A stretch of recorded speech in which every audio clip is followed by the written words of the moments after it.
everyone, welcome back to the Careers Portal. I'll be giving you a guide on how to apply for Spur jobs, so if you're interested, keep watching. Careers Portal is your one-stop shop when it comes to finding learnerships, internships and bursaries, as well as any information you may need about studying and your future career.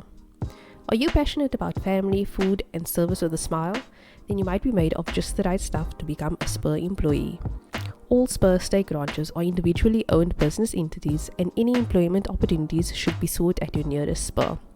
Also, it's good to remember that Spur does not require anyone to pay for possible employment.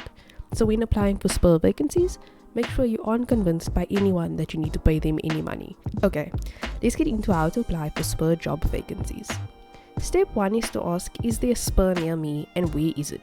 To find out if your nearest Spur is hiring, call or go to the store and ask the manager on duty if they have any openings available. If there is a position available that you would like to apply for, create a CV no longer than 2 pages which contains your contact details, work history and contactable references. Ask your local Spur for the specific Spur vacancies email address where you should send your Spur application form.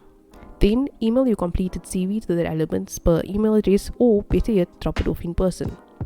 If you don't hear back from the relevant Spur within 2 weeks, your application has been unsuccessful. To work at a Spur franchise, you will need to have a South African ID, be able to work retail hours, including weekends and public holidays, and you might need to have a minimum qualification.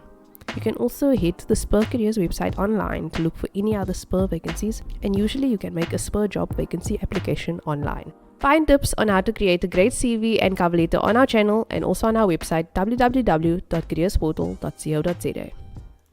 It is your responsibility to check that you have captured your important information correctly when applying, so that potential employers can reach you easily and offer you a job opportunity.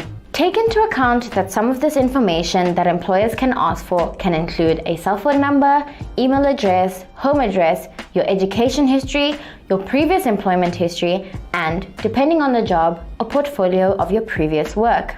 All of this is important in following the recruitment process, procedures, and systems.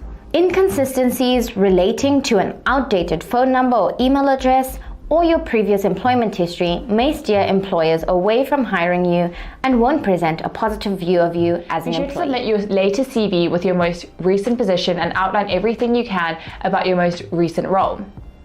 Another tip for your CV is that if you've been out of work, you'll have a gap in your employment history. To turn this around, show that you use that time productively, such as with personal projects. Comment down below your job search tips, and don't forget to like this video and subscribe to our channel for more. Thanks for watching and see you next time.